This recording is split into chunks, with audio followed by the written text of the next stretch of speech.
하나님께서 저와 여러분들에게 주시는 말씀은 구약 성경 다니엘서 5장 1절부터 5절까지 말씀을 교독합니다.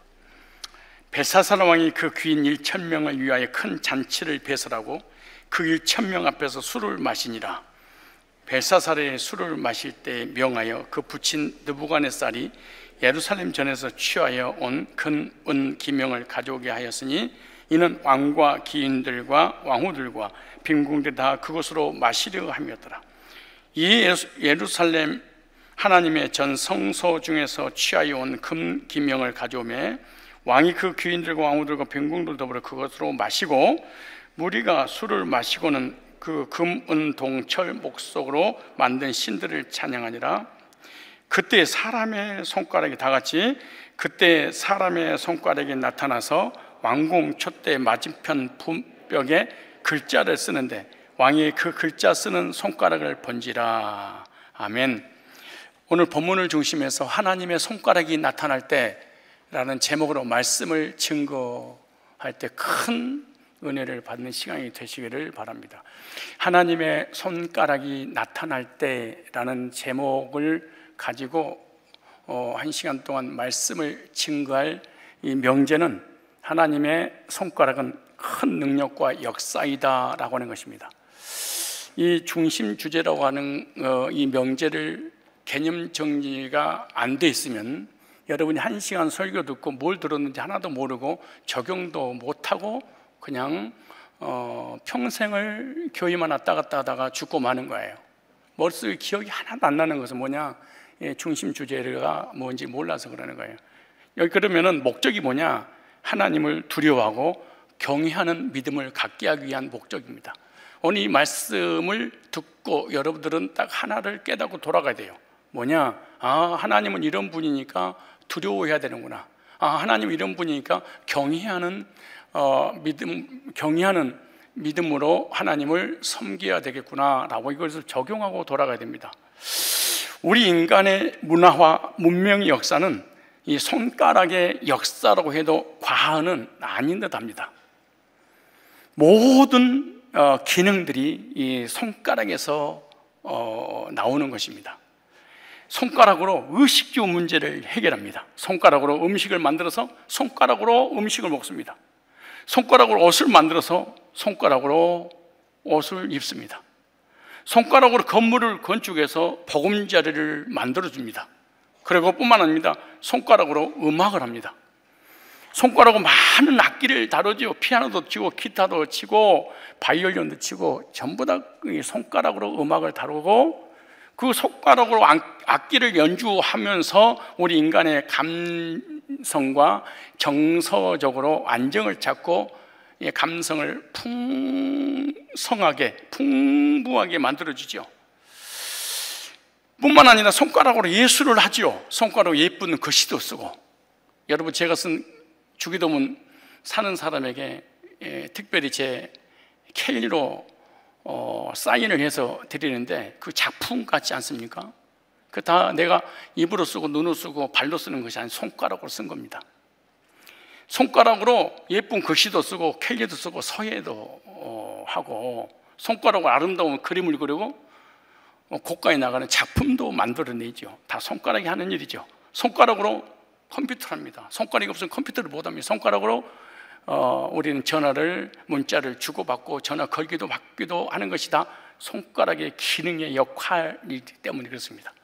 전쟁의 역사도 손가락의 역사입니다. 활 쏘는 거 손가락으로, 총 쏘는 거 손가락으로, 칼을 쓰는 것도 다 손가락으로 하는 거죠.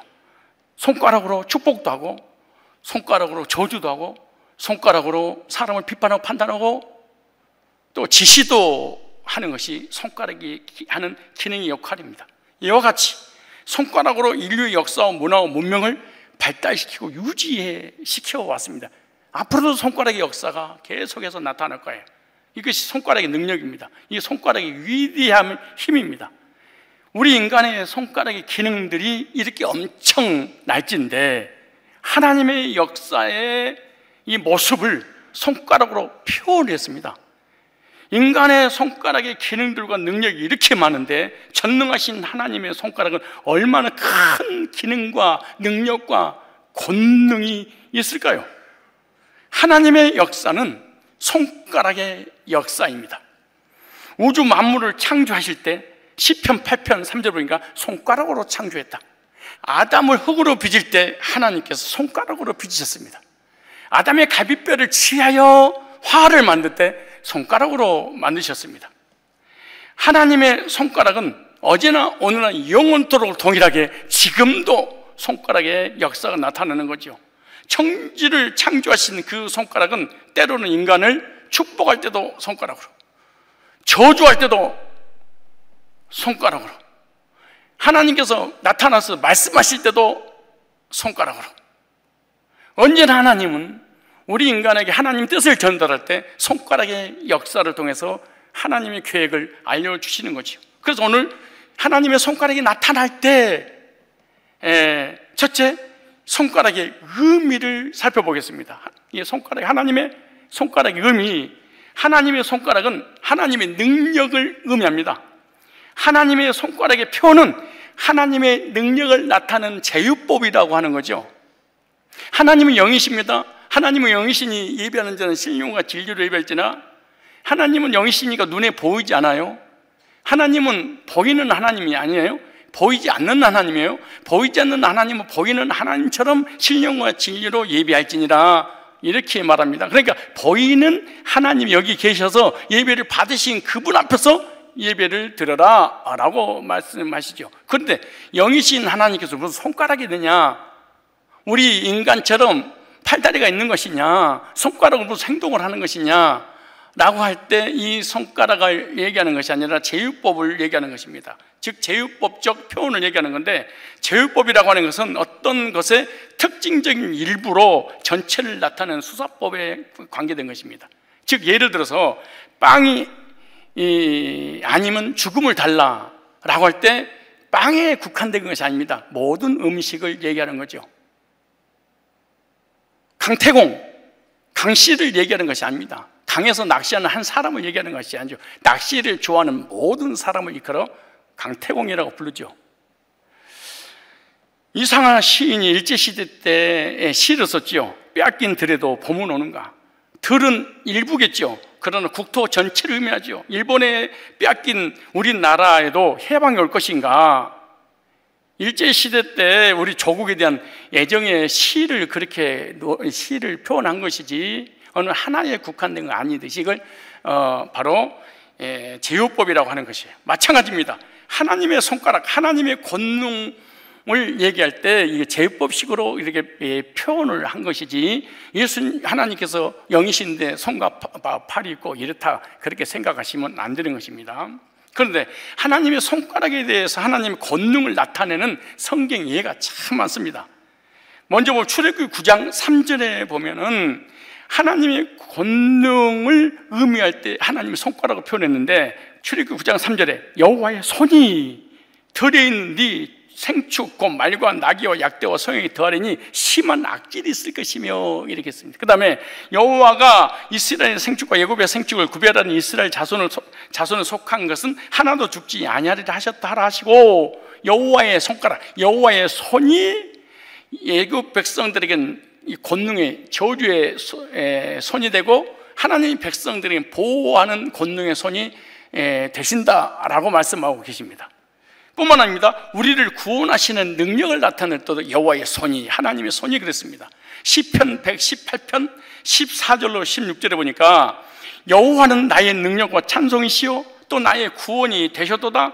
의인의 장막에 기쁜 소리, 구원의 소리가 있으며 여호와의 오른손이 권능을 베푸시며 여호와의 오른손이 높이 들렸으며 여호와의 오른손이 권능을 베푸시는도다 그랬어요. 우리를 구원하시는 능력의 손을 낼 때 여호와의 손, 그렇게 말합니다. 뿐만 아닙니다. 심판과 재앙을 내리시는 능력을 말씀하실 때도 여호와의 손, 그렇게 말해요. 출애굽기 8장 17절부터 19절에도 그렇게 말씀합니다. 뿐만 아닙니다. 축복하실 때도 여호와의 손으로 축복하신다 그럽니다. 전도서 2장 24절에 보니까 사람이 먹고 마시며 수고하는 것보다 그의 마음을 더 기쁘게 하는 것이 없나니 내가 이것을 본즉 하나님의 손에서 나오는 것이다. 여러분 영적으로 은혜 받고 마음에 평안이 있고 육신에 강건하고 먹고 있고 마시는 이 모든 의식주를 누릴 수 있는 것은 하나님의 손에서 나오는 도다 라고 믿는 사람이 하나님의 사람입니다.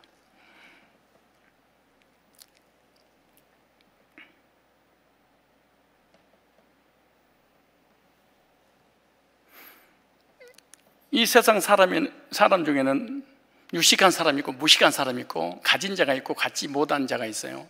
빈익분 부익부가 존재하고 있어요. 뭐 육신적이든 뭐 지식적이든 물질적이든 간에 반드시 그렇게 있을 거예요. 그런데 이 모든 것이 누구 손에서 나오는 것이다? 하나님 손에서. 이렇게 믿는 그리스도인이라면은 배우고 가졌어도 교만할 거 없습니다.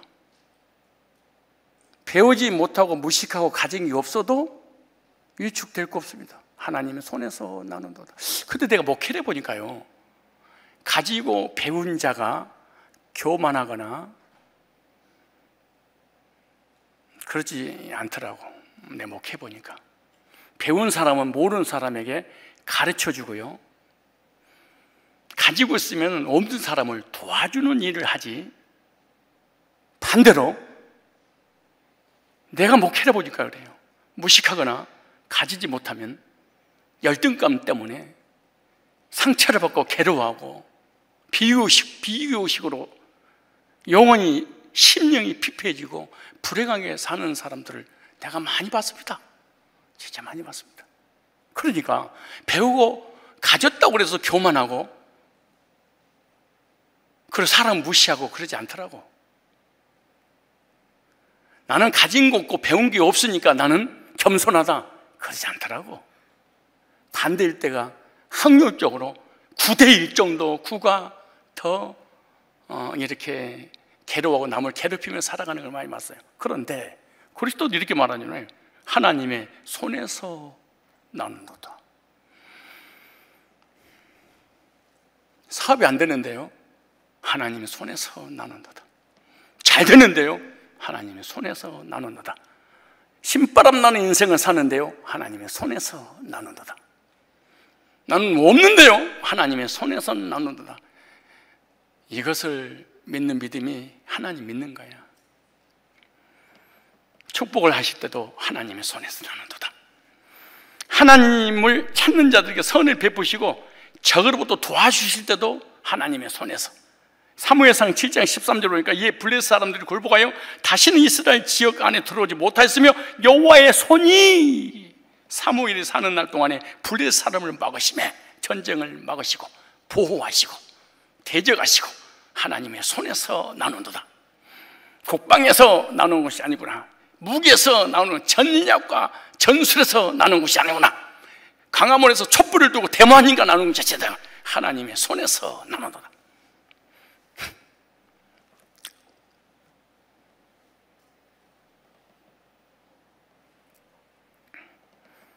하나님께서 진노하실 때도 손에서. 사무엘상 12장 15절 보니까 너희가 만일 여호와의 목소리를 듣지 않냐고 여호와의 명령을 거역하면 여호와의 손이 너희의 조상들을 치신 것 같이 너희를 치실 것이요.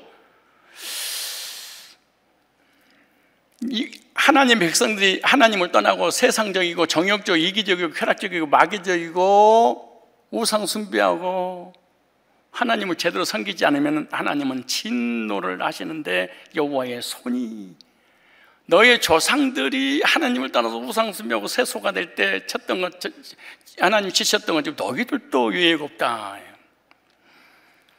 그런데 예배드리고 헌신하고 헌금하고 충성하고 이런 거 있잖아요. 이것도 하나님의 손에서 나는도다. 뭐죠? 역대하 30장 12절 보니까 하나님의 손이 또한 유다 사람들을 감동시키사 그들에게 왕과 백성들이 여호와의 말씀대로 전한 명령을 한 마음으로 준행하겠더라. 그러니까 하나님 말씀에 순종하는 것도 여호와의 손이. 예배 드릴 때 말씀 안 받고 기분 나쁘고 속상하고 막 나한테 까네, 이것도 다 여호와의 손이. 목사님, 난 예배 드리기도 싫어요, 헌금하기도 싫어요, 헌신하기 싫어요. 교회 일주일에 한 번 나가는 것도 간신히 나가주는 거예요. 여호와의 손이. 나는 왜 이렇게 예배 드리고 기도하고 헌신하고 싶고 헌금하고 싶고 이게 기쁘고 즐겁고 행복해요? 하나님 여호와의 손이 감동을 주니까 예배 드리고 기도하고 헌신하고 충성하고 봉사하고 헌금하고 싶어. 가슴 감동을 주시매. 목사님, 난 예배 드리기 싫고요, 헌신하기 싫고요, 헌금하기도 싫고요, 봉사하기도 싫고요, 교회 일주일에 한 번 나가는 것도 속이 상해 죽겠어요. 여호와의 손이. 그렇게 시험 들 거 없어. 여호와의 손이 감동을 안 주심에 은혜를 절대 받지 못하더라. 그러니까 속상할 거 없어. 나한테 뭐라고 막 덤비고 그럴 것도 없어. 여호와의 손이 너한테 감동을 안 주신데 복과 상급을 주지 않으려고. 하나님께서 복과 상급을 주실 사람 어떻게 되냐? 감동을 주셔서 그 말씀이 선포되면 순종하게 하느니라.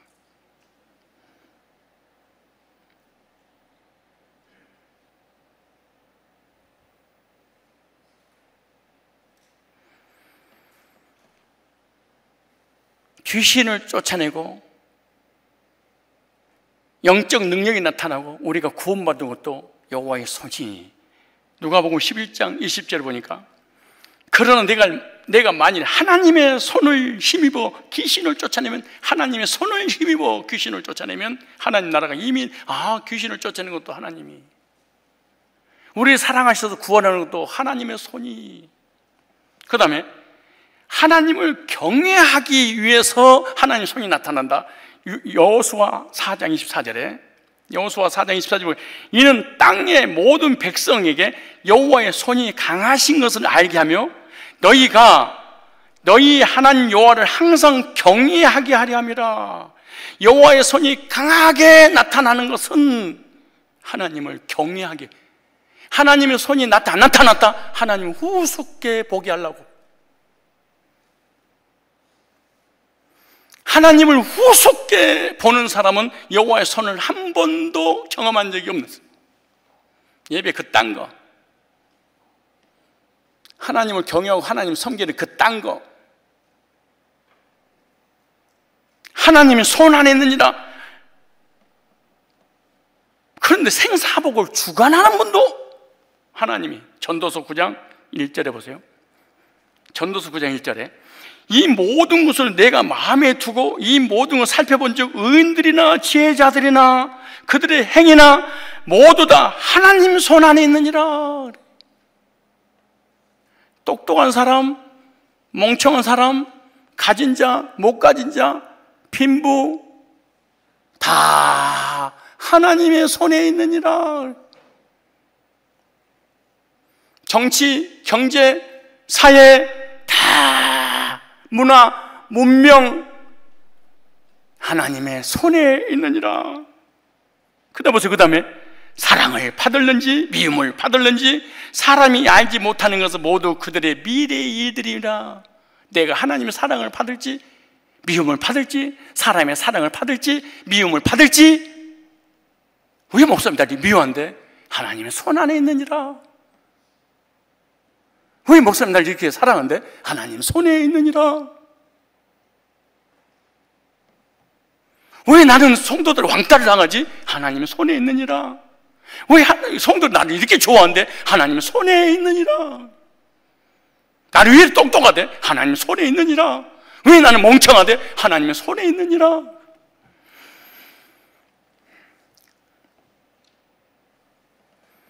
하나님의 손가락은 하나님의 역사심을 의미합니다. 하나님의 창조 사역을 말씀하실 때도 시편 8편 3절로 4절 보니까 여호와의 손으로 우주, 아까 말씀드린 우주 모든 만물을 창조하셨고 우리 인간을 창조하신 하나님의 손가락으로, 주의 손가락으로 만드신 주의 하늘과 주의 베풀어 주신 달과 별들을 내가 보오니 사람이 무엇이 간데 주께 저를 생각하시며 인자가 무엇이 간데 주께서 나만 잘해 주십니까? 허물과 죄로 죽은 죄인과 죄인족이 개수 같은 다윗 같은 엄마 뱃속에서부터 죄를 짓고 태어난 나를 뭔데 우주 모든 만물을 만드시고 나한테 누리라고 주셨습니까? 참 이게 하나님의 손가락은 하나님의 역사심과 하나님의 일하심을 의미하고 있습니다. 그래서 하나님의 손가락은 지금도 우리와 함께 역사하고 계시죠. 그래서 하나님의 손가락은 때로는 가르치시기도 하고 도덕과 윤리의 법도 세우시고 우리가 어떻게 살아가든 삶의 방향도 설정해 주시고 사람답게 살기 위해서 도덕법도 주셨습니다. 어떻게? 하나님의 손가락으로 볼까요? 출애굽기 31장 18절 보니까 하나님의 손가락으로 십계명을 돌미에 직접 쓰셔서 인간들이 지켜야 할 도덕법을 주셨습니다. 그게 십계명이죠. 이스라엘 백성 사람답게 살아라. 여호와께서 시내산 위에서 모세에게 이르시기를 마치신 때 증거판 둘을 모세에게 주시니 이는 돌판이요 하나님이 친히 쓰신 것이라. 십계명을 직접 주님의 손가락으로. 출애굽기 32장 15절 16절 보니까 모세가 도리가 산에서 내려오는데 증거 두 판이 그 손에 있고 그 판의 양면 이편 저편에 글자가 있으니 그 판은 하나님이 만드신 것이요 글자는 하나님이 쓰셔서 판에 새기신 것이라. 첫째 돌판에 하나님 직접 쓰셔서 받아가지고 백성들 가운데 내려오는데 이스라엘 백성들이 금신사로 송아지 금을 가지고 송아지만 우상숭배하고 있으니까 모세가 화가 나가지고 던져버린 바람에 두동강이 나서 깨져서 쓸 수가 없었습니다. 그때 하나님께서 다시 두 돌판을 가져오라고 해서 하나님 다시 친히 쓰셨어요. 그걸 다시 주셨어요. 이 법을 지켜라. 하나님을 사랑하고 이웃을 내 몸과 같이 사랑해라. 이 계명을 주셨죠. 마땅히 인간이 하나님을 섬겨야 되고 마땅히 같은 형제를 사랑해야 되지 않겠냐. 법을 주셨죠. 도덕법을. 이 두 가지 다 하나님이 친히 쓰신 것이죠. 그런데 인간들에게 지키라고 주셨던 법을 우리 인간이 무시함으로 하나님의 심판을 받게 되죠. 그래서 지키라고 주신 법을 지키지 않으니까 신호등을 어기니까 신호등은 좋은 것이지만 그 신호등 어기자 벌칙급을 받은 것처럼 하나님 말씀법의 법은 너무 정확하고 우리를 위해 주신 건데 우리가 어기니까 그 법에 의해서 우리가 심판을 받는 거죠. 그런데 요한복음 8장 7절을 보니까 예수님께서 바리새인들과 그 죄인들의 죄를 땅에다가 썼다 그렇게 기록하고 있습니다. 하나님의 손가락은 지금도 우리 마음에 쓰고 계시죠. 시대마다 역사에도 쓰시고 환경에도 쓰시고 그 순간순간 상황에도 쓰시지만 내 양심에도 쓰시는데 선한 일을 할 때 내 양심이 기쁘고 즐거우고 행복할 때 하나님이 나에게 글을 쓰고 계시는구나 손가락으로. 악한 일을 할 때 양심의 가책을 받아서 두려움과 불안과 공포를 느꼈다. 하나님께서 내 마음에다 글을 쓰고 있구나. 예수 믿고 죄산 받고 거듭날 때 네 허물과 죄는 내가 다시 기억지 아니하리라 내 마음판에다가 새겼다 이렇게 말합니다. 첫 번째 하나님의 손가락의 의미에 대해서 말씀드렸습니다. 두 번째 하나님의 심판의 손가락이 나타날 때가 있다. 하나님의 심판의 손가락이 언제 나타나냐? 그때가 언제냐? 첫째, 우리 인간이 기호만할 때. 이거는 신자가 됐든 불신자가 됐든 기호만할 때. 정치인이든 경제이든 사회이든 예체능이든 전혀 관계없이 이거는 일반 은총에 관한 부분이기 때문에 교만할 때, 대통령이 교만하고 정치인이 교만하고 경제인이 교만하고 그리스도인들이 교만할 때 하나님의 손가락이 나타난다. 오늘 본문을 보니까 벨사살 왕, 바벨론 왕이죠. 느부갓네살 왕 아들이 벨사살입니다. 벨사살 왕이 하나님 앞에서 교만할 때 하나님의 손가락이 나타납니다. 바벨론 왕 벨사살이 귀인 1000명과 함께 왕궁에 술 파티를 벌렸어요. 술 파티를 벌렸던 그 술을 부어 마셨던 그릇이 뭔 줄 아십니까? 느부갓네살 왕이 예루살렘을 시켰을 때 성전에서 빼앗은, 즉 하나님께 제사 드릴 때 사용한 귀한 금그릇과 은그릇이죠. 근데 거기다가 느부갓네살 왕도 그런 짓을 안 했는데 아들이 부어 마시면서 우상을 그 시간에 찬양을 했습니다. 그때 갑자기 벽에 사람 손가락 같은 모습이 나타나더니 글을 썼는데 이렇게 써졌습니다. 메네메네 테겔 우바로신 이렇게 써놨어요. 벨사살 왕이 벽에 갑자기 손가락이 나타나서 막 글을 쓰니까 사실은 떠들 두려움과 불안 공포 속에 막 다리가 흔들리고, 그런데 히브리어로 기록됐기 때문에 무슨 뜻인지 알 수가 없습니다. 그래서 그 누구도 해석해 주는 이가 없자 하나님의 사람 다니엘을 초청을 해서 해석을 하게 되죠. 그런데 해석의 내용을 보니까 메네 테겔 우바로신이라고 하는데, 메네는 셈을 센다 이런 뜻입니다. 하나님이 왕의 시대를 세서서 이제 끝내겠다. 내가 너의 인생을, 너의 삶을 내가 계산해서 다 세고 있었어. 테겔, 무게를 잰다 이런 뜻입니다. 왕을 하나님의 저울에 올려놓으니까 부족함이 보여서 왕의 시대는 끝났어. 왕의 나라는 끝났습니다. 우바로신, 나눈다 이런 뜻입니다. 메데 파사로 이 나라를 나누어 주게 될 겁니다. 그래서 결국 페르시아에게 이 나라는 나눠지게 되죠. 그래서 메네메네 테겔 우바로신 이런 뜻입니다. 왕은 하나님의 저울에 달게 되어 부족함으로 심판을 받게 됩니다. 그래서 벨사살 왕은요, 그날 죽임을 당하고 다리오 왕이 이어서 왕위에 오르게 되죠. 그 말씀이 우리가 다 읽지 않았지만 몇 절만 읽으시면 되냐 그러면은, 다음 시간에 더 이해를 하기 위해서 한 번만 읽어볼까요? 다니엘서 5장 24절에 이름으로 그의 앞에서 이 손가락이 나와서 이 글을 기록하였나이다. 기록한 글자는 이것이고 메네메네 테겔 우바로신이라 그 뜻을 해석한 건데, 메네는 하나님이 이미 왕의 나라를 시대를 세워서 그것을 끝나게 하셨으며, 여러분요, 문재인이가 영원히 왕 안 돼요. 이승만이가, 박정희가, 전두환이가, 노태우가, 박근혜가, 문재인이가 계속 왕 안 돼요. 난리 버거지 호들갑 떨지 마세요.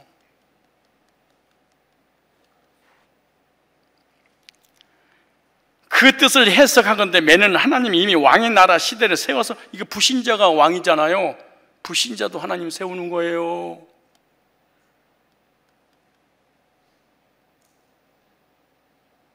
그 다음 보세요. 대개는 왕이 저울에 달려서 부족함이 배었다 하며, 저울에 달려서 다음 시간에 하나님의 저울 이런 설교를 할 거예요. 오늘 다 못하니까.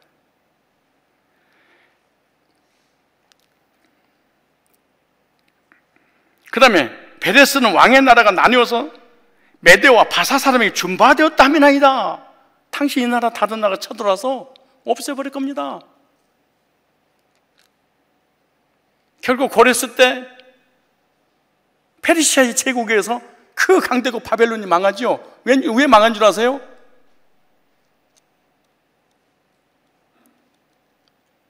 하나님의 성전에서 하나님을 섬겨야 되는데 술파티를 하고 온갖 우상과 온갖 이단과 거짓 교리가 들어와서 하나님 나라를 이 모양으로 만들어버리는 거예요. 29절에 이에 벨사살이 명하여 무리로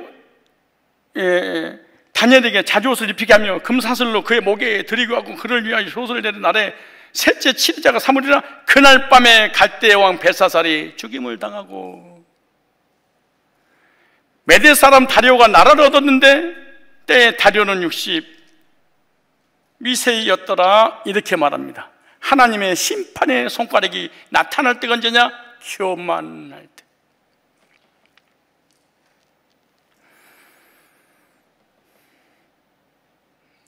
교만이 뭐냐?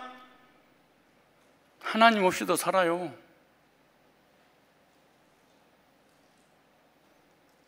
우리에게 적용할 교만이 뭘까요? 하나님 말씀을 받지 않는 것, 즉 하나님 말씀 후숙게 여기는 걸 교만이라 그렇게 말하는 거예요. 겸손이 뭐냐? 하나님 말씀 받는 것을 겸손한 자, 그렇죠? 사람 앞에 교만이 뭐냐? 상대방을 나보다 후숙게 여기는 거, 무시하는 거. 사람 앞에 겸손이 뭐냐?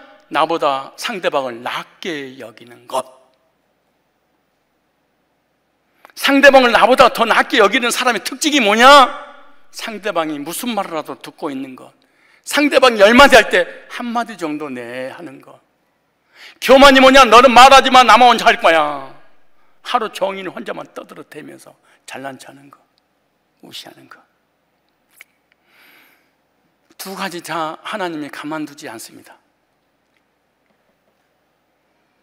사람을 무시하고 사람을 우습게 여기는 죄도 하나님이 가만두지 않습니다.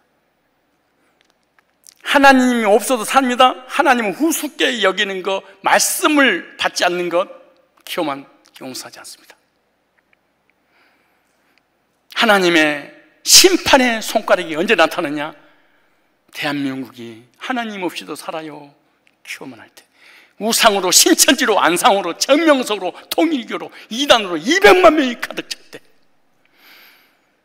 WCC, NCCK 온갖 이단이 전 세계를 장악할 때, 코로나로 전 세계를 강타하는, 하나님이 계신 우리 인간이 하나님이고 하나님 자리에 우리 인간이 서야 됩니다. 이럴 때 전 세계를 하나님 지향으로, 즉 한계를 넘는 죄악에 빠졌을 때, 넘지 말아야 될 선을 넘었을 때 하나님의 심판의 손가락이 나타나는 거죠. 하나님의 신성을 모독하고 우상을 섬길 때 하나님의 손가락이 나타나서 심판해서 생명을 뺏어가고 나라를 두동하게 만들고 다른 나라가 침략을 했습니다. 모든 나라가 한국을 우습게 보는 것은 하나님 없이 사는 나라이기 때문에 그렇습니다.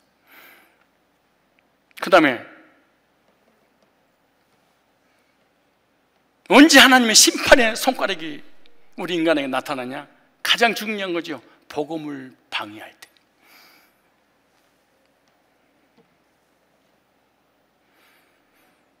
찾아볼까요? 사도행전 13장 6절. 나는 지구상에서 이런 말을 해서 죄송하지만 가장 복음을 파괴하는 게 첫째 목회자, 둘째 신학생. 가장 복음을 미워하고 가장 복음을 싫어하고 복음만 얘기하면 구원파구만, 복음만 얘기하면 기초구만, 복음만 얘기하면 이론이구만. 이야, 복음에 미쳐야 될 목회자가, 복음에 미쳐야 될 신학생이, 복음에 미쳐야 될 장로들이 복음 얘기하면 다리가 후달거리면서 기뻐하고 좋아야 되는데 또 기초하네. 저거 방종하겠는데? 또 구원 얘기냐? 야, 조심해라. 저 구원파일 가능성이 있다. 이 사람은 영원히 이 땅에서 하나님이 가만두지 않습니다. 찾아볼까요? 사도행전 14, 신약에 가는 사도행전 13, 6절. 사도행전 13, 6절에 섬 가운데 지나서 바보에 이르러 바예수라는 유대인 거짓 선지자 박수를 만나니, 신천지를 만나니, 안상을 만나니, 정명석을 만나니, 여호와 증인을 만나니, 통일을 만나니, 율법주의를 만나니, 성화주의를 만나니, NCCK를 만나니, WCC를 만나니, 율법을 지키고 행위로 구원을 이루어서 성화된다고 하는 이런 이단들을 만나니, 그가 총독 서기오 바울과 함께 있으니 서기오 바울은 지혜 있는 사람이라 바나바와 사울을 불러 하나님 말씀을 듣고자 하더라. 말씀을 듣고 싶은데 택자들이 있어서. 그런데 보세요, 이 박수 엘루마는 그 이름을 번역은 박수무당이라는 뜻입니다. 예수 점쟁이나 마찬가지입니다. 지금 저희를 대적하여 총독으로 믿지 못하게 했으니, 여러분요, 사실 교회 오래 다니는 사람, 율법주 12주에서들이요, 새신자 구원받으려면 옆에서 찔르는 거예요. 야, 예수 믿나 구원이야, 율법 지켜야 돼, 한번 그러면 영원히 구원받아도 그러지 않아, 성화돼야 돼, 그거는 가봐야 알아, 복음을 줬다고 전하면 안 돼, 성경에 구원상대 어디가 있어. 신기합니다. 성경이라든가 말씀이라든가 신학했던 사람이 공통점이 듣고 믿을 생각하지 않습니다. 자기도 안 믿지만 다른 사람 믿지 못하게 방해해버립니다. 희한한 일입니다. 이게 보세요, 뭐라고 그런가? 이 박수 엘루마는 그 이름을 번역 박수다. 제가 대적을 총독 믿지 못하게 힘쓰니, 아니 최선을 다해서 교리를 가지고 복음을 떠서 구원 못 받게 만드는 거야. 바울이라고 하는 사울이 성령이 충만하여 그를 주목하고, 여기 보세요. 성령 충만한 목회자가 말씀을 전할 때 방해하면 어떤 일이 벌어지냐? 바울이라고 하는 사울이 성령이 충만하여 그를 주목하고 가로되 모든 괴계와 악행이 가득한 자요 마귀의 새끼요 모든 의의 온수요 복음의 온수예요. 주의 바른 길을 굳게 하기로 그치지 아니하겠느냐. 보라, 이제 주의 손가락이 주의 손이 네 위에 있으니 네가 소경인데 얼마 동안 해를 보지 못하리니 하니 즉시 안개와 어둠이 그를 덮어 인도할 사람을 누가 두루 구하는지. 무슨 말이야? 자기 옆에 사람이 없어. 목사님, 나는 교회 이렇게 오래 다니고 신학도 하고 전도사고 강도사고 목사고 장로고 내가 아는 게 이렇게 많은데 왜 사람이 내게 안 붙어요? 네 곁에 사람이 없으리라. 네 곁에 사람이 따르지 아니하리라.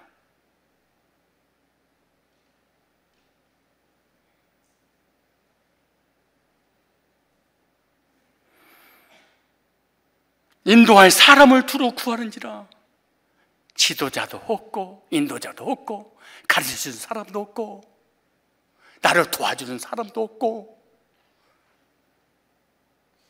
이거 갖다가 신앙생활하면서 두 가지입니다. 하나는 왕따, 또 하나는 은따. 왕따는 그 자리에서 아는 체 안 해버리고, 은따는 은근히 어느 날 보니까 아무도 없어. 이걸 은따라고 그래. 은근히 따도. 왜? 상처받을까 봐.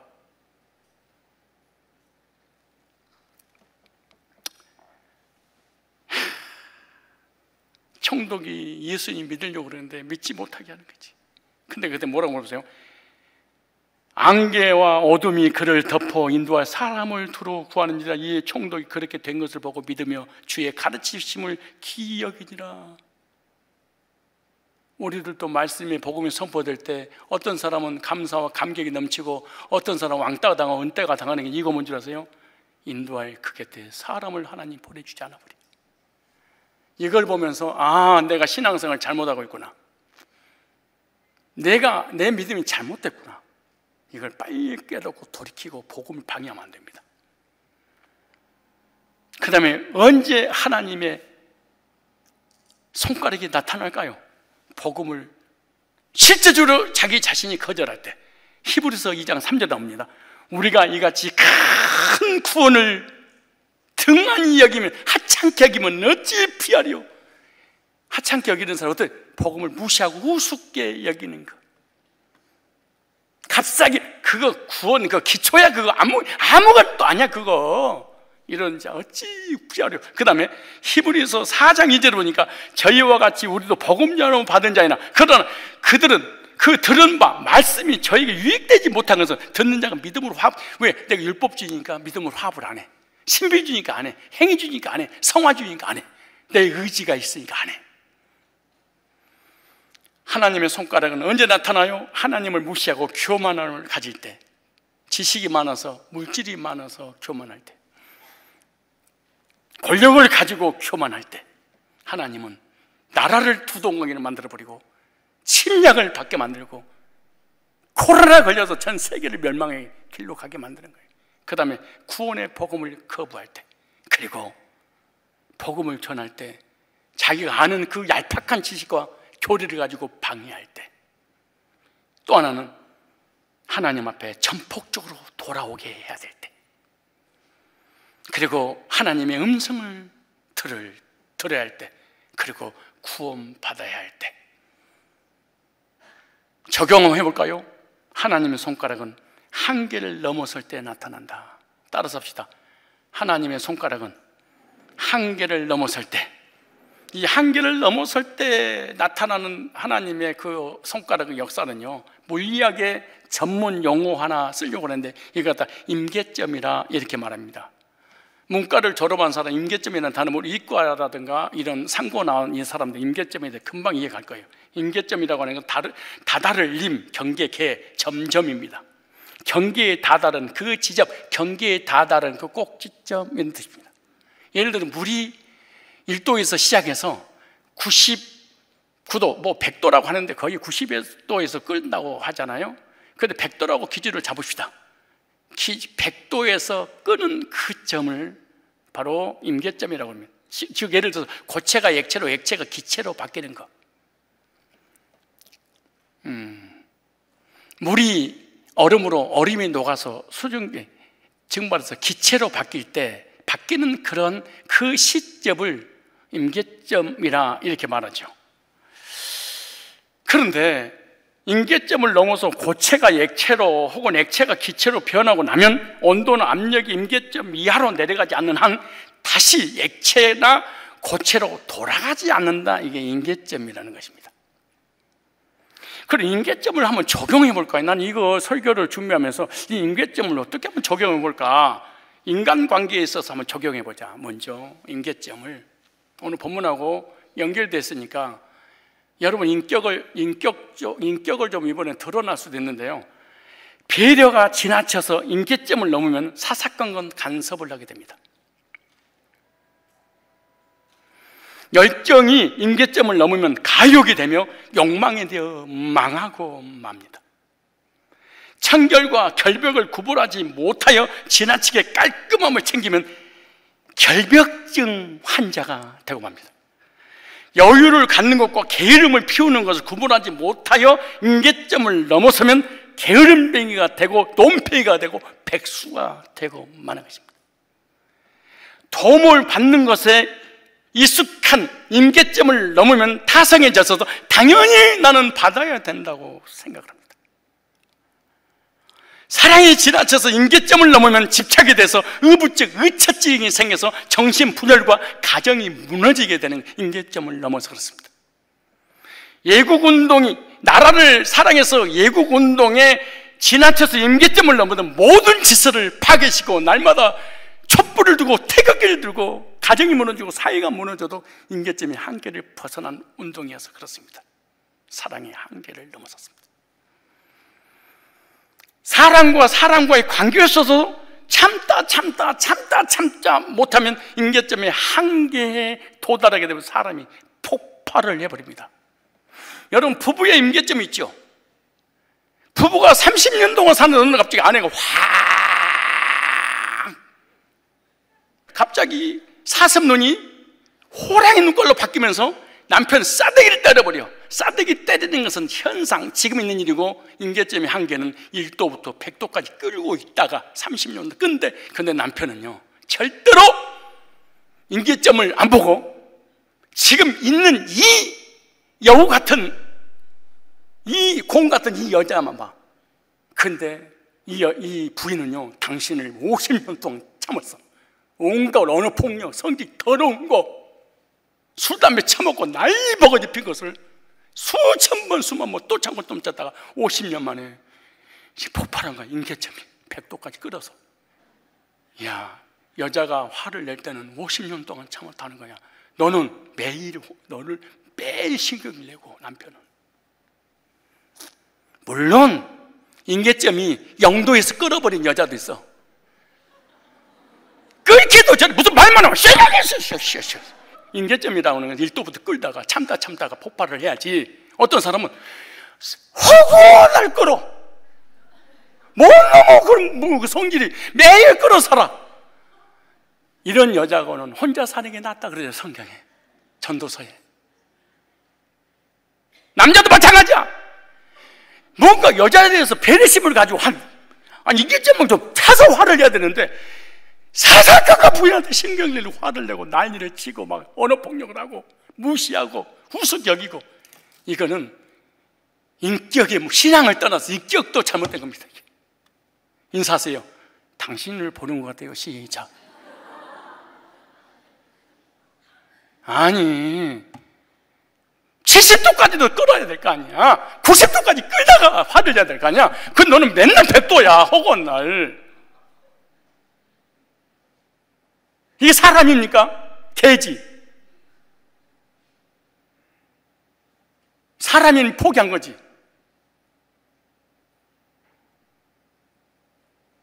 왜 이혼 안 하고 여러분 지금까지 살고 있는 줄 알아요? 왜 목회자가, 의사가, 교수들이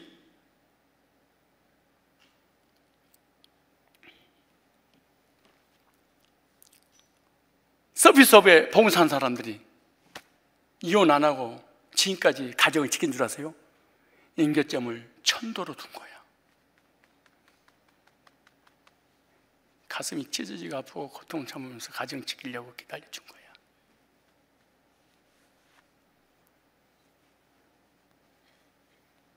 이 사람은 임계점의 한계를 극복한 사람이었죠. 사실. 그래서 이혼 안 하고 지금 여러분 가정에 사는 거예요. 남편이 임계점을 10도로 뒀으면 10도에서 계속 끌어버려서 허구한 낮은 저녁으로 아내를 괴롭히고 가정을 괴롭히고 자녀를 괴롭히고 이런 사람들은 거의 이혼당하고요, 별거하고요, 강방 쓰고요, 그럽니다. 가정의 임계점입니다. 하나 더 정리해 볼까요? 사랑과의 임계점도 있죠. 사랑과의 임계점. 사람과 사람이 만나서 1년, 2년, 3년, 5년, 10년, 20년 임계점의 한계를 정해주지 않잖아요. 그러면 죽을 때까지 우정이 사라지지 않습니다. 그러나 참다 못 참다 폭발해버리면 그걸로 그 관계는 딱 끊어버립니다. 왜 내 곁에 왜 목사님이 안 와요? 왜 내 곁에 사람이 안 붙어요? 왜 내 곁에 신앙인들이 안 붙어요? 네 임계점이 100을 잡았으면 보통 사람은 100인데 너는 10도 안 되니까 안 가고 싶은 거야. 내가 다치니까. 그래서 사람이 안 가는 거야.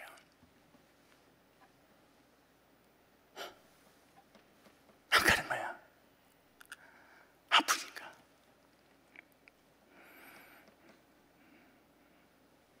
직장 생활의 임계점을 볼까요? 회사에서 1년에 한 번씩, 6개월에 한 번씩 그만두는 사람들. 임계점이 야망을 이루기 위해서 일확천금을 노리기 위해서 며칠 못 가는 거예요. 옮겼다 줬다 이리 갔다 저리 갔다 이리 갔다 저리 갔다. 그리고 상사가 기분 나빠 그만둬버려. 사장이 기분 나빠 에이 그만둬버려. 에이 때려쳐버려. 한 회사에서 꾸준히 10년 20년 30년 동안 직장 생활한다. 이 사람은 정말로 인격과 임계점이 최고의 기준이 적인 거야. 이 사람은 존경받을 만합니다. 성질 더러운 사람 얼마 못 가서 허구한 날 그만두고 직장이 수백 개 수천 개야. 직업이 기분하면 또 때려치고 저가고 또 때려치고 저가고 백수되고 거지되고 데모하고 이러지 말고 임계점의 한계를 높이 설정해 놓자.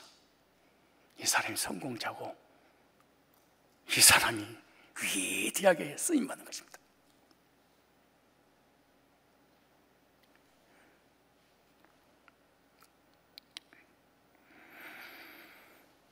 사람의 관계가 지속되려면 임계점을 잘 인내해야 됩니다. 공동탑 무너집니다.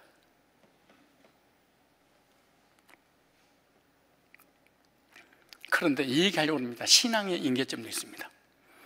하나님의 사랑의 임계점을 넘으면요 방종하게 돼요. 죄를 지어도 죄책감이 들지 않습니다. 하나님의 공의의 임계점을 넘으면요 율법주가 돼서 행위로 구원받으려고 합니다. 믿음이 지나쳐서 임계점을 넘으면 신비주의, 광신주의가 되어서 사회생활, 가정생활 제대로 하지 못합니다. 교회를 너무너무 사랑해서 임계점을 넘으면 주인 노릇하려고 하다가 교회를 무너뜨릴 것입니다. 기도 응답의 임계점이 있습니다. 하나님께서 우리 기도를 들으시고 찰 때가 있습니다. 반드시 응답합니다. 오늘 기도 응답이 안 오는데요 임계점이 아직 찰 때가 아직 안 됐구나. 이 말씀하려고 여기까지 끌고 왔는데요 하나님의 공의의 임계점이 있습니다. 사랑이 하나님이지만 하나님의 진노가 찰 때는 하나님은 더 이상 기다려주지 않습니다. 교만한 벨사살 왕에게 진노가 임했습니다. 오래 참으시지만 영원히 참으시지 않으셨죠. 우리에게 하나님의 심판의 손가락이 나타나기 전에 회개하라는 하나님의 메시지죠. 인간의 죄악이 관영할 때 하나님은 심판의 손가락을 보내십니다. 노아 시대 때 죄악이 관영했다. 그때 홍수로 심판했습니다. 가나안 원주민의 죄악이 관영할 때 하나님은 여호와의 손으로 심판했는데 이사야서 59장 1절에 이렇게 말합니다. 여호와의 손이 짧아 권치 못하심이 아니요 너희와 나 사이에 죄가 가리워서 여호와의 손이 짧아서 구원하지 못함이 아니요. 모든 사람이 죄를 범하였으며 죄의 삭은 사망이고 한 번 죽는 정하신 것이요 구에는 심판받고 영원히 지옥 가는 것입니다. 적용할까요? 죄악이 관영할 때가 아닌가. 그리고 나에게 하나님 은혜가 필요할 때가 아닌가. 그리고 지금 말씀을 들어보니까 내가 복음을 듣고 구원받을 때가 아닌가. 그리고 하나님 앞에 나의 신앙이 게으른 신앙이 아닌가. 물에 물 탄 듯 술에 술 탄 듯 타성에 젖은 진짜 썬데이 크리스찬이 되고 마는 건 아닌가. 말씀을 들어도 아무 감각이 없는 타석에 젖은 영적 게으름의 신앙은 아닌가. 그리고 하나님 앞에 믿음으로 바로 설 때는 아닌가. 마지막 세 번째입니다. 하나님이 가르치시는 손가락은 어디에 나타날까요? 하나님의 손가락이 나타날 때 사람마다 달라요. 먼저 하나님의 손가락이 나타날 때 두려워하는 사람이 있습니다. 언제 두려워하느냐? 누가 두려워하느냐? 죄를 범했을 때. 오늘 볼까요? 본문에 무리가 술을 마시고는 4절에 그 금, 은, 동, 철, 목 속으로 만든 신들을 찬양하니라. 그때 사람의 손가락이 나타나. 왕궁 촛대 맞으면 분명히 글자를 쓰는데 왕이 글자 쓰는 손가락을 번지라, 손가락을 번지라. 이에 왕이 즐겨도 빛이 변하고 그 생각이 번면은 넓적다리 바다가 녹든하고 그 무릎이 서로 부딪힌지라. 하나님의 손가락이 나타나서 벽에 그렸을 때 벨사살 왕이 사시나무를 썰었어요. 하나님의 손가락이 벽에 나타났을 때 왜 그토록 벨사살 왕이 두려웠을까요? 양심에 하나님의 손가락이 역사했기 때문에 그렇습니다. 하나님 말씀이 선포될 때 죄인은 두려움과 불안과 공포를 떱니다. 그래서 말씀 앞에 나오지 않으려고 말씀 듣다가 피하고 말씀 듣다가 도망가 버리고, 그래서 교회에 자주 안 나온 이유가 뭔지요? 죄를 지은 인간은 어둠이 빛을 피하듯이 하나님 말씀을 피해서 도망가죠. 평상시에는 하나님이 아담을 찾아서 에덴 동산에서 서로 동행했는데 아담이 선악을 따먹고 죄를 짓고 난 다음에 하나님께서 아담아, 평상시에 아담을 그래서 저 여기 있으면 되는데 죄를 짓고 난 다음에 똑같은 음성인데 두려워요, 숨었나이다. 메시지는 항상 시종여의 시종일관 말씀이 선포되는데 죄 짓는 교인들이 딱 말씀을 들을 때 두려워하여 피하여 나를 심판하고 죽이는 필수처럼 찾아오기 때문에 교회 제대로 안 나옵니다. 나 치네, 나 까네, 나 때리네, 나 타는 소리야. 좋은 말 좀 해주세요. 암이 걸렸는데 병원에 갔더니 허허 수술하지 말고 반창문 붙여주고 살살살살, 이런 교회 되겠습니까? 죽으려고. 그런데 내가 은혜를 받고 죄를 짓지 않고 하나님 관계가 좋을 때 말씀을 전하면 똑같은 말씀이에요. 어제는 똑같아, 오늘은 똑같아. 그때 내가 죄를 졌냐 안 졌냐 따라서 공격하는 메시지를 드리냐 사랑의 메시지를 찾아오느냐 결정이 되는 거죠. 하나님의 손가락을 보고 두려워 떠난 참소자들도 있습니다. 요한복음 8장 찾아볼까요? 요한복음 8장 8절 9절에 이 8장이 뭐지요? 서기관 바리새인들 율법자들이 간음하다가 현장에서 잡힌 여자를 끌고 예수님께 오잖아요. 예수님께 와서 하는 말이 율법에 간음한 여인을 돌로 치라고 했는데 돌로 치니까 용서하니까 그러네요. 테스트하는 거죠. 예수님을 시험하여 궁지에 몰리게 하는 거예요. 돌을 치려고 뭐예요? 여기 하나님의 사람이라면서 자비가 없네? 용서하라고 그러면 율법을 범했네? 이러려고. 그러다가 주님께서 손가락으로 땅에다 글을 쓰잖아요. 글을 쓰다 그들이 양심에 가책을 받아 어른부터 얘들까지 젊은이들까지 한 명씩 한 명씩 떠나더라. 그래. 참 신기하죠. 내 양심의 소리를 글로 써서 표현을 했더니 그걸 보고 어떻게 내 마음을 알았대? 어떻게 내 생각을 알았대? 내 숨어있는 의식 속에, 무의식 속에 있는 나의 죄를 어떻게 알았대? 잘못했으면 회개합니다. 그랬더니 하나부터 열까지 다 떠나더라. 이렇게요. 사실 하나님 말씀이 선포될 때 회개한다는 게 사람이 불가능하구나, 이게 인간이.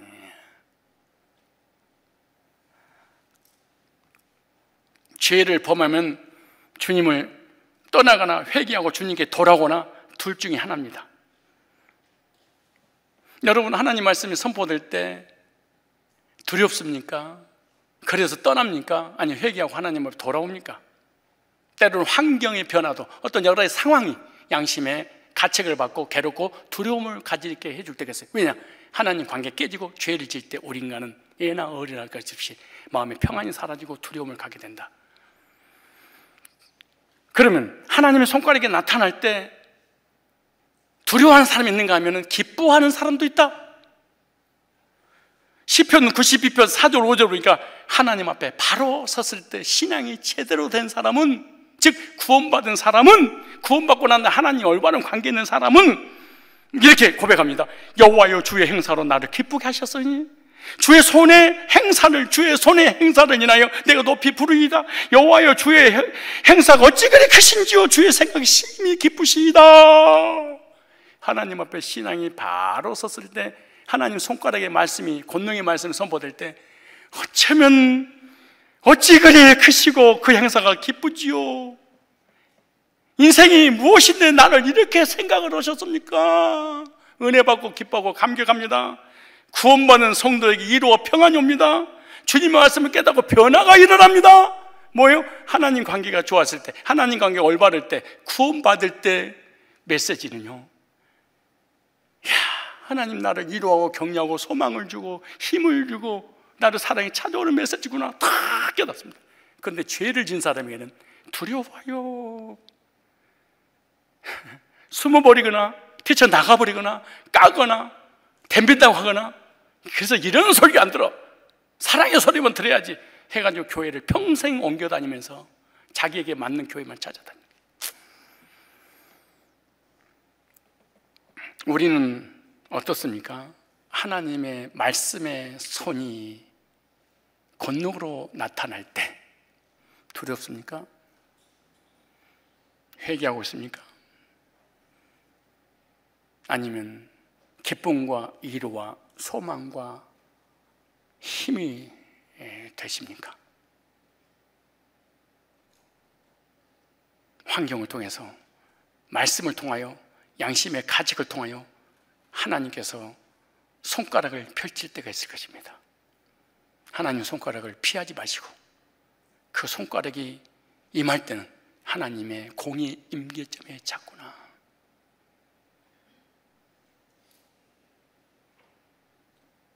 백이라는 임계점의 기준을 잡았는데 1년, 2년, 10년, 20년을 참다가 하나님이 꼭지점에 오시니까 너는 심판할 수 없겠구나. 아무개 내가 심판해야 되겠다. 그때 지금 잘못한 이걸로 하나님의 심판이 왔다고 생각하지 마십시오. 평생 동안 잘못했던 그것을 참다 하나님 폭발, 여러분의 아내가 폭발하듯이. 여러분이 아내가 폭발한 건 예를 잘못 들었습니다. 왜 매일 폭발하니까?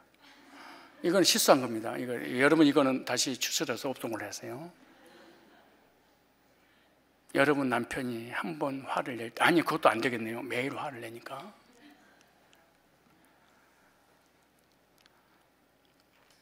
진짜 여러분 남편이 그렇게 하는 거 아니야?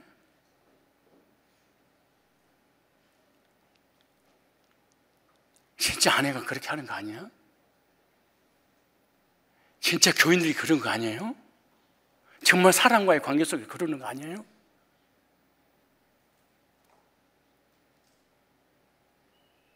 사람들도 임계점을 다 두고 살 겁니다.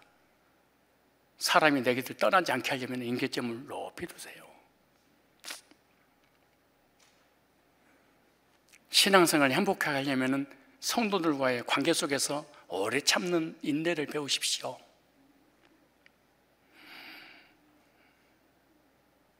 기도 응답이 오지 않으면 임계점이 아직 안 찼구나. 기다렸다가 응답 받으십시오.